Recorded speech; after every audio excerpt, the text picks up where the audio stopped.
파이팅! 11장 마약류 관리에 관한 법률, 줄여서 마약류 관리법입니다. 자, 과거에 마약류 관리법은 두 문제가 출제됐었는데요. 최근에 한 문제로 줄어들었어요.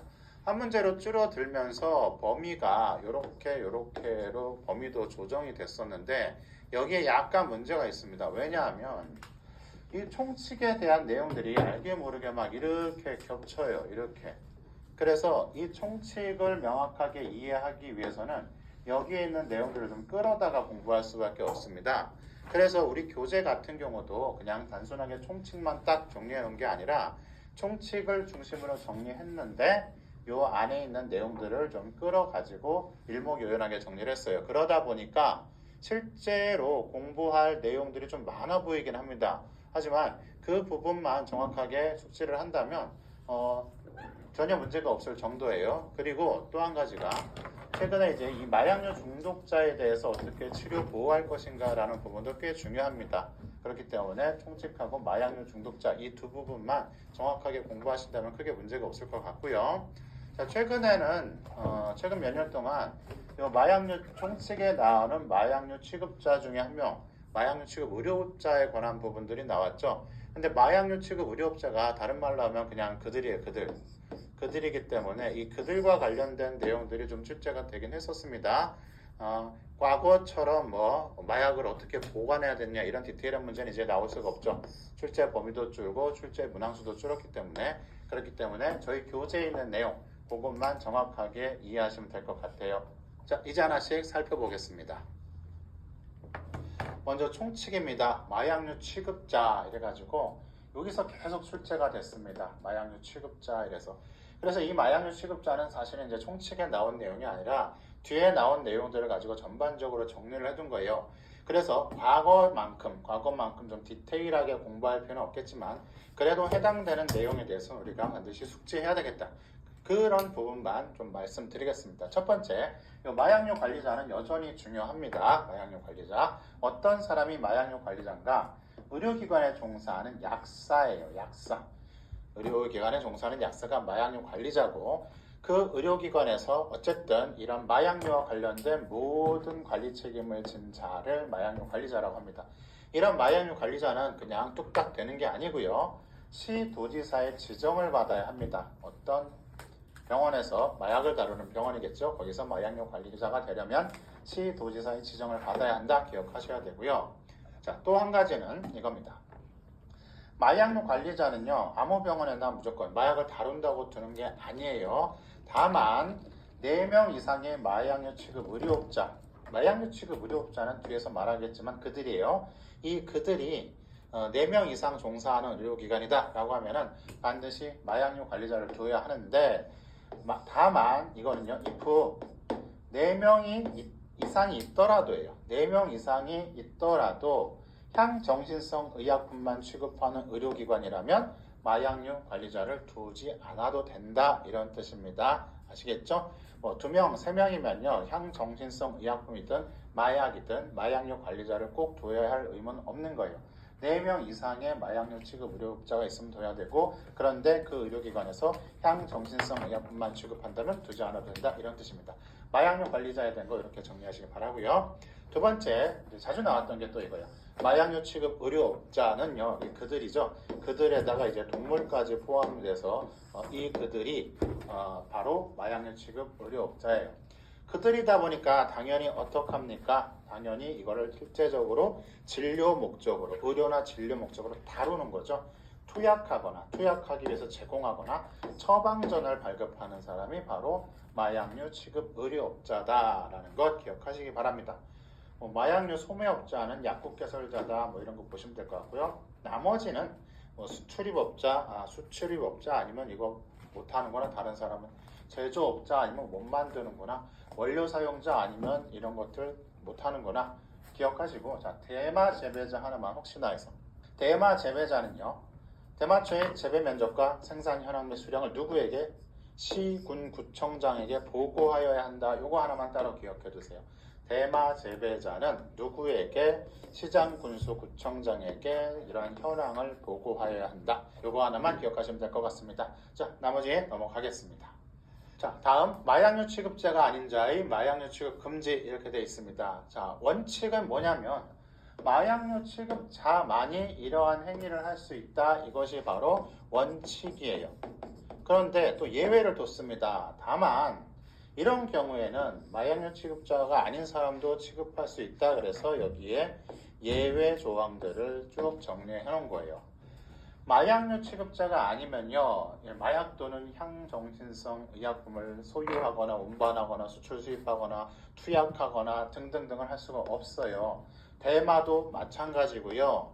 그 다음에 처방전 발급하는 행위 마찬가지고 한외 마약을 제조하는 행위도 마찬가지. 이런 거 다 못한다. 이게 뭐라고? 원칙이다라는 겁니다. 하지만 예외적으로 어떠한 경우에 이러한 경우에는요.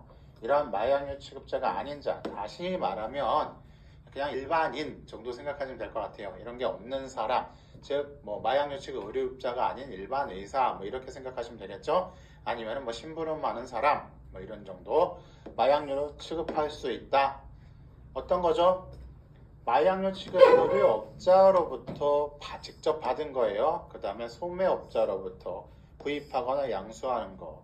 그 다음에 마약류 취급자를 위하여 병원에서 어떠한 비품관리 아니면은 뭐 구매관리 이런 거를 하시는 분일 수도 있겠죠. 그래서 그런 분들 같은 경우는 가능하다. 즉 실제 자격이 있는 사람으로부터 자격이 있는 행위가 이루어진 경우에는 그 사람은 마약류 취급자가 아니어도 된다라는 뜻이고, 또 한 가지는 이런 거예요. 막 공무상 이런 것들, 그 다음에 이제 그만하려는 사람들이 인수인계하는 것 이런 것들까지도 괜찮다. 이런 것들은 우리가 이런 예외가 있구나 라고 하는데 요거 하나는 따로 기억했으면 좋겠어요.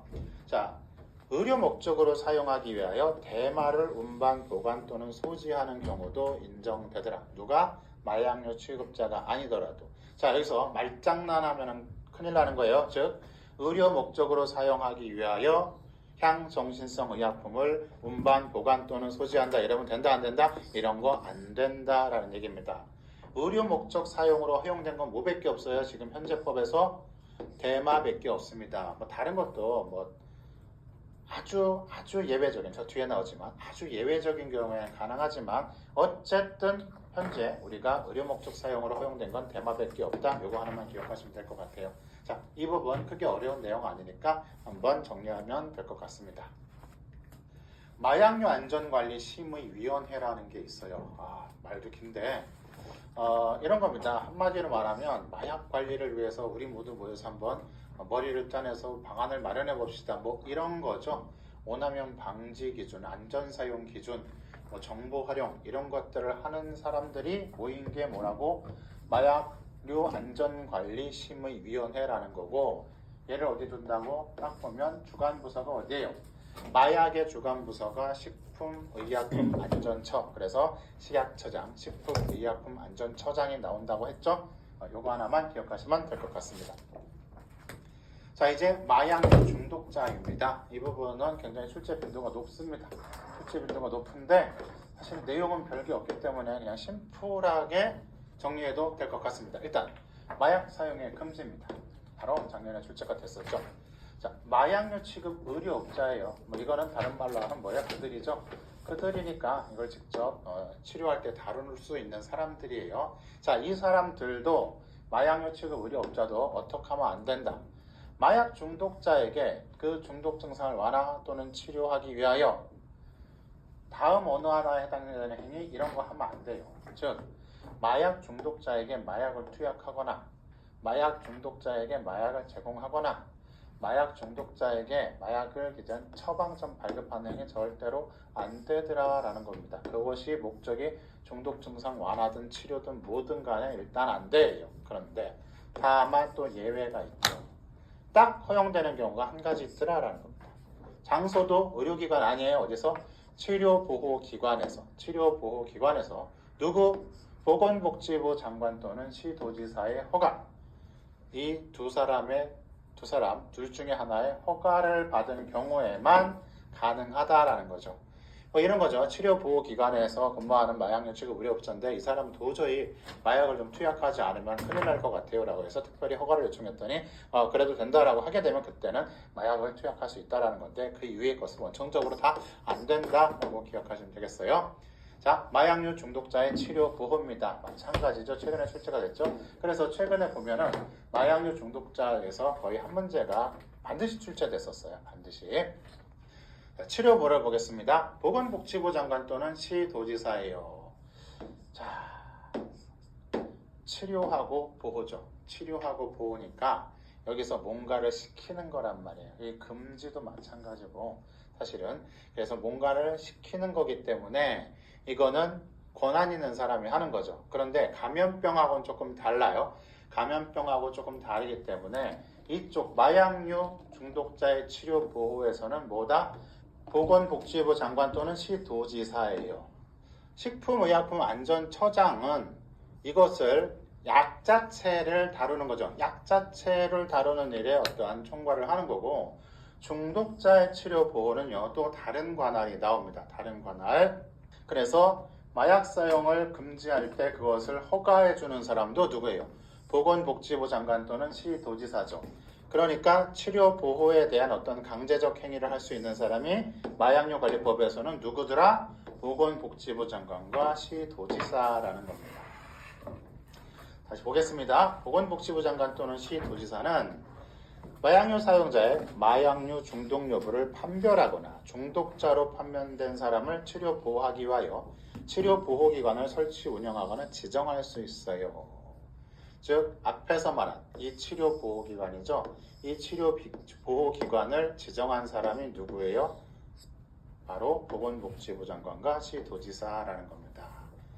두 번째, 또 이 사람들이죠. 보건복지부 장관 또는 시도지사는 치료보호기관에서 마약류 중독 여부의 판별 검사를 받게 하거나, 자, 마약류 중독 여부를 판별할 수 있다라고 했죠. 이것을 어디서 한다고? 이것을 위해서 치료보호기관 설치 운영한다고 했죠. 그러니까 치료보호기관에서 뭘 할 수 있다? 판별 검사를 받게 할 수 있어요. 마찬가지로 치료보호할 수 있는 기관을 만들었죠. 그러니까 중독자로 판명된 사람에 대해서는 당연히 치료보호 받게 할 수 있겠죠. 자, 이거는 당연한 얘기고 기억할 거는 뭐냐면 이겁니다. 이때 판별 검사 기간은 1개월 이내 숫자죠. 반드시 기억해야 되고요. 그 다음에 치료보호 기간은 12개월 이내 반드시 기억해야 됩니다. 최근에 문제는 이게 나왔어요. 판별 검사 또는 치료보호를 하려면 무엇을 거쳐야 하는가? 치료보호심사위원회의 심의를 거쳐야 하는데 이게 문제가 나왔습니다. 자, 이것도 무슨 맥락이에요? 결국은 이게 권리보호예요. 권리보호. 왜냐하면 보건복지부 장관이나 시도지사가 하는 행위는 무슨 행위예요? 이거 강제행위죠. 일종의 강제행위입니다. 이러한 강제행위를 그냥 하게 하면 안 되는 거죠. 중간에 다 무슨 흔히 말하는 민주적 절차 또는 절차적 민주주의 이런 건데 이것을 중간에 다시 한번 확인할 수 있는 절차를 집어넣은 것이 바로 뭐냐면 치료보호심사위원회의 심의예요. 그래서 이 절차를 거치게 되면 여기서 OK가 나게 되면요. 이때는 뭐가 돼요? 진짜 강제사항이 되는 거죠. 그래서 이 사람을 치료보호하겠습니다. 심의해 주세요. 시도지사가 얘기했어요. 그랬더니 치료보호심사위원회에서 오케이 했어요. 그러면 그 다음에 시도지사는 반드시 이 사람을 치료보호하도록 명령을 내려야 돼요. 이런 형식으로 구성이 되어 있습니다. 아시겠죠? 그래서 마약류 중독자의 치료보호 이런 내용이 있다라는 것 반드시 기억하세요. 마약류 중독자는 이 페이지에 나와 있는 모든 내용을 정확하게 숙지해야 됩니다. 여기는 아무리 강조해도 지나치지 않다. 이 정도 기억하시기 바랍니다.